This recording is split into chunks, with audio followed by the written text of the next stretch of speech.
हमारे बेटे को हमारी ज़रूरत नहीं। रीना जी, इतना खुशबू से तो रसोई छोड़ो पूरा घर महक रहा है।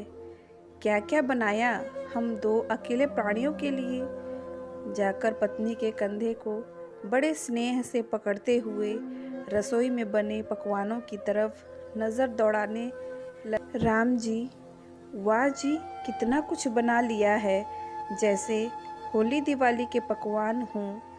अरे वाह, कढ़ी पकौड़े वाले और मटर का पुलाव। देखूं तो इधर, अच्छा जी, शाही पनीर, भिंडी की कलौंजी।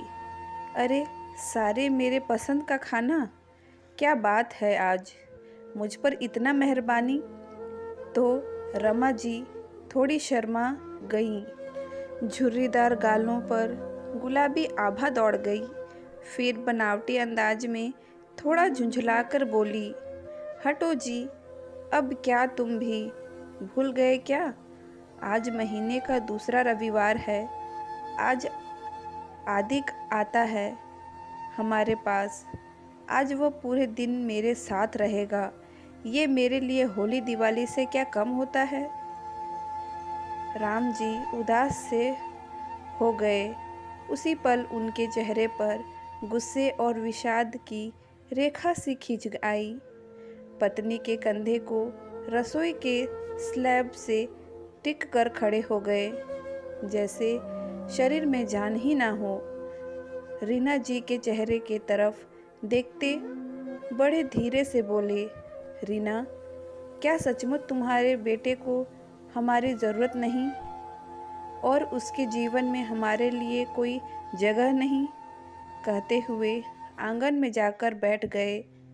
आराम कुर्सी पर पास रखे अखबार को अपने चेहरे पर लिया। शरीर कैसा निढाल सा पड़ गया, उनका जैसे जीवन शेष ना हो। उनके अंदर रीना जी ने तुरंत अदरक काली मिर्च डालकर चाय बनाई, 2 प्यालों में डालकर ले आई और मोढ़ा खींच बगल में बैठ गई। पति के अखबार हटाया तो देखा राम जी के आंखों के किनारे से आंसू बह रहे थे। अपने आंचल से पोंछते हुए वो भी रो पड़ी। अपने आप को संभालते हुए सतर्क हुई, क्योंकि देखा था पति को कभी भी जीवन में आँख में आंसू नहीं आया, लेकिन आज उनके आँखों में आंसू। क्या करते हो जी, खुद ही तो उसे बोला था अलग मकान लेकर रहने को, और तब तो मुझे तसल्ली देते थे कि मैं बेकार रो रही हूँ। एक ही शहर में तो है हम लोग, बस मोहल्ले का ही फर्क है ना। लगभग बिफरते हुए बोले, तो क्या करता, नहीं भेजता तो बहू क्या उसे इस घर में रहने देती चैन से? हर रोज़ कभी पुराने घर को लेकर तो कभी पुराने और बूढ़े हो चुके माँ बाप को लेकर लड़ती थी वो। तो क्या कहता कि रहो हमारे साथ, छोड़ दो बीवी को।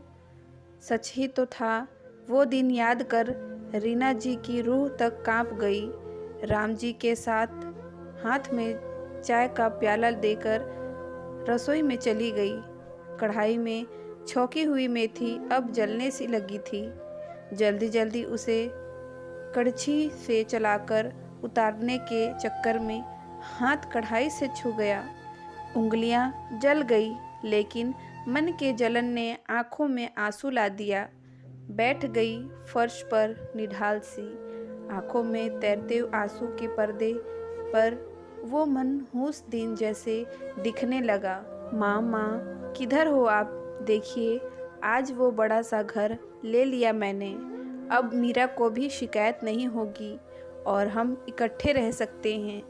बेटे के लिए बड़ी खुशी, और उससे बड़ी खुशी माँ बाप के लिए कि बेटा इस लायक हो गया कि इतने बड़े शहर में घर खरीद लिया। रमा जी जल्दी जल्दी हलवा बनाने लगी। ईश्वर को भोग चढ़ाना था। तभी मीरा आई। आदि कुछ ही कपड़े पैक कर नए घर मूव करेंगे। ऐसे भी माँ पापा हैं यहाँ, जैसे ज़रूरत होगी हम आकर ले जाएंगे।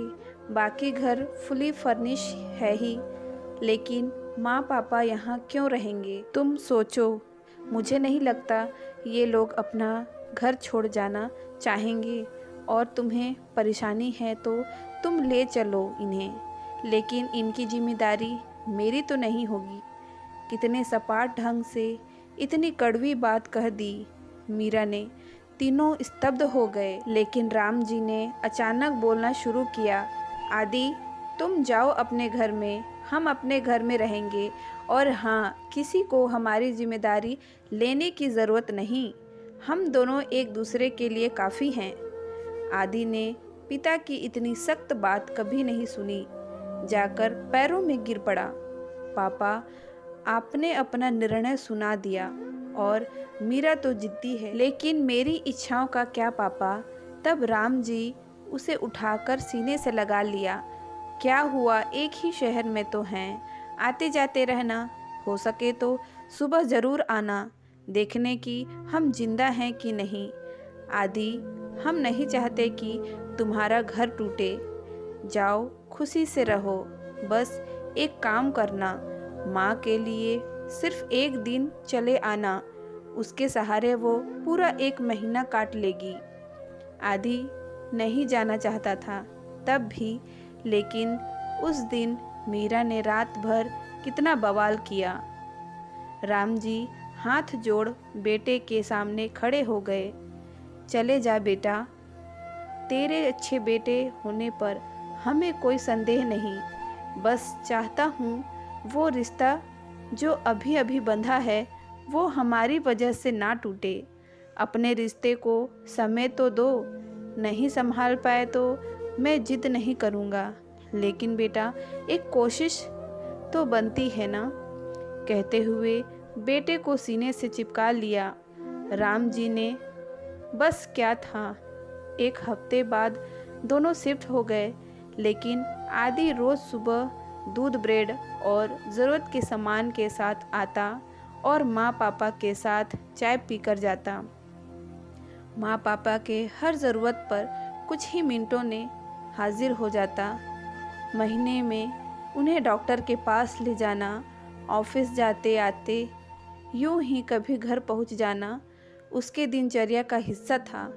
महीने के हर दूसरे रविवार पूरे दिन और रात माँ पापा के साथ, कभी कभी मीरा भी आती, लेकिन कुछ घंटे में ही वापस हो जाती। वो एक दिन हर महीने का दोनों के होली दिवाली सा होता, लेकिन आज पति के आंखों में आंसू देख रीना जी भी रोने लगी। उंगलियों के जलन से भारी मन का जलन था। रीना, रीना, आओ तो इधर देखो, हमारा बेटा आया है। पति की आवाज़ सुन भाग कर गई आंगन में। आदि खड़ा था, जाकर बेटे के गले लग गई। राम जी का दुख, विषाद सब कुछ गायब सा हो गया। जाकर बेटे और पत्नी को अपने बाहों में समेट लिया। मन ही मन सोच रहे थे कि बच्चे लायक हो तो दूरियां मायने नहीं रखते। लोग साल में एक दिवाली मानते हैं, हम तो हर महीने जब हमारा बेटा आता है हमसे मिलने। यह सोच उनके होठों पर मीठी मुस्कान की रेखा सी आ गई। दोस्तों, इस कहानी से आपको क्या सीख मिली हमें कमेंट बॉक्स पर ज़रूर बताएं। अगर ये स्टोरी अच्छी लगी हो तो प्लीज़ वीडियो को लाइक करें, शेयर करें एंड सब्सक्राइब करें। Thank you.